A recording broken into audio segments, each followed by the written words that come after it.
wabarakatuh. Saya Sufida Aulia. Di sini saya sebagai mahasiswi manajemen Fakultas Ekonomi dan Bisnis Universitas Teknologi Digital Bandung.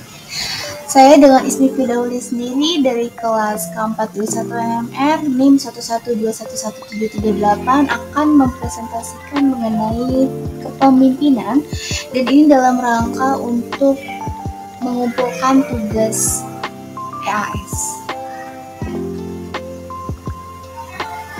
Menurut pengertiannya, kepemimpinan itu adalah kemampuan seseorang untuk mempengaruhi orang lain agar mau melakukan sesuatu sesuai dengan tujuan bersama. Dan kepemimpinan juga dapat diartikan sebagai cara memimpin atau perihal memimpin. Lalu kepemimpinan yang baik ditandai dengan yang pertama integritas, dan yang kedua ada intelektual, yang ketiga inteligensi dan skill atau kemampuan atau keahlian, serta power atau dapat mempengaruhi orang lain, serta mau belajar, mendengarkan, dan siap dikritik. Beberapa gaya kepemimpinan diantaranya yang pertama kepemimpinan tradisional yang menganut sistem feodal atau kerajaan. Yang kedua yaitu kepemimpinan melayani atau servant leadership yang menekankan pada empati, mendengarkan, dan membangun komunitas. Teori gaya dan perilaku yang menyatakan bahwa pemimpin hebat dapat dibentuk melalui pelatihan. Teori kepemimpinan. Teori sejarah kepemimpinan adalah teori-teori yang menjelaskan bagaimana konsep kepemimpinan yang berkembang dari waktu ke waktu. Beberapa teori kepemimpinan diantaranya yang pertama teori orang hebat. Teori ini menyatakan bahwa ada orang-orang yang secara alami memiliki sifat kepemimpinan, seperti Alexander Agung dan Genghis Khan. Dan yang kedua, teori sifat kepemimpinan, yaitu teori yang berfokus pada ciri-ciri kepribadian yang dimiliki oleh pemimpin. Yang ketiga, yaitu teori kepemimpinan perilaku, yaitu teori yang berfokus pada tindakan pemimpin, bukan sifat kepribadiannya. Lalu yang keempat, teori kepemimpinan genetis, teori yang menyatakan bahwa pemimpin lahir dengan bakat alami yang sangat luar biasa. Dan yang kelima, teori kepemimpinan kontingensi, yaitu teori yang menyatakan bahwa efektivitas kepemimpinan bergantung pada situasi. Lalu yang keenam, pertukaran pemimpinan anggota LMX, yaitu teori yang berfokus pada interaksi antara si pemimpin dan pengikutnya. Lalu ada sejarah kepemimpinan. Kepemimpinan adalah terjemahan dalam bahasa Inggris adalah leadership. Kajian tentang kepemimpinan didasarkan pada teori sifat. Teori kepemimpinan sifat adalah teori yang mencari sifat-sifat kepribadian sosial, fisik, atau intelektual yang membedakan antara pemimpin dan bukan pemimpin.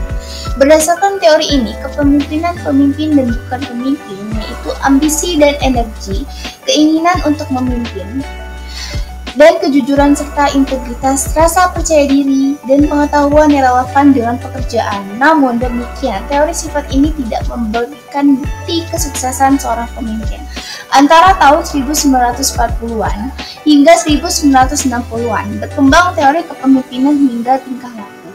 Berdasarkan teori ini, kepemimpinan itu dapat diajarkan. Maka untuk melahirkan pemimpin yang efektif, kita bisa mendesain sebuah program khusus. Selanjutnya antara tahun 1960-an hingga 1970-an berkembang kajian-kajian sifat atau tingkah laku seorang pemimpin yang dimana efektivitas kepemimpinan dipengaruhi oleh situasi tertentu.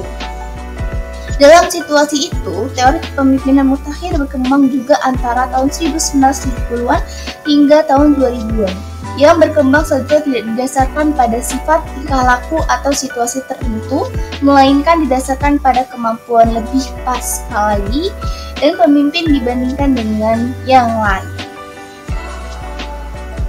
Lalu contoh kepemimpinan, contoh keterampilan kepemimpinan mencakup kemampuan untuk bersikap fleksibel, membangun kepercayaan, berempati, berkomunikasi, dan memberi dan menerima umpan balik. Mendengarkan secara aktif, bersabar, memecahkan masalah, mendelegasikan, menyelesaikan konflik dengan bijaksana, mengatur waktu yang bijak, menjaga konsistensi, beradaptasi, dan memotivasi karyawan untuk melakukan yang terbaik.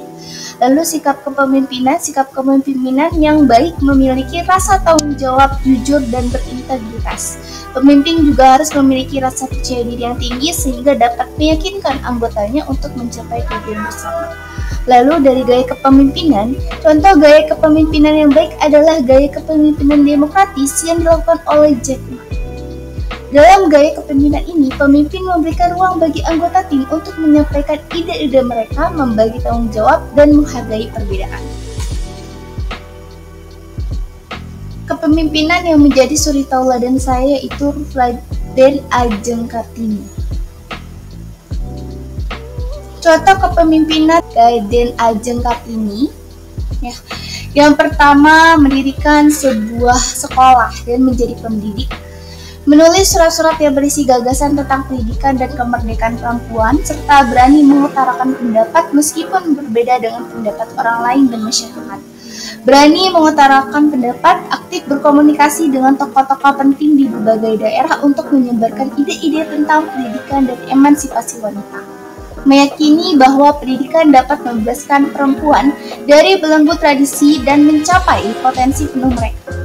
Selain itu, R.A. Kartini juga memiliki sikap-sikap yang patut dicontoh seperti berwawasan luas, pantang menyerah, berani, mandiri, rendah hati, berjiwa sosial tinggi, serta religius. Kesimpulan yang saya bisa ambil dalam presentasi kali ini yaitu kepemimpinan adalah suatu proses mengajak, memotivasi, dan mempengaruhi karyawan dalam mencapai tujuan yang dalam proses pelaksanaannya seorang pemimpin diharapkan dapat berperan sebagai pemberi arah, sebagai agen perubahan untuk organisasinya, membicara dan membina serta mengarahkan organisasinya untuk menghidupkan dan menggerakkan serta mengarahkan terhadap orang-orang yang sedang dipimpinnya. Para pemimpin, apalagi di zaman demokratis seperti sekarang ini, sebenarnya mereka telah memiliki legitimasi yang kuat. Semua keputusan, pergerakan, dan laju ke pembangunan membutuhkan leadership, dan alasan penting mengapa leadership penting adalah sebagai dasar untuk membangun sebuah tim yang kuat.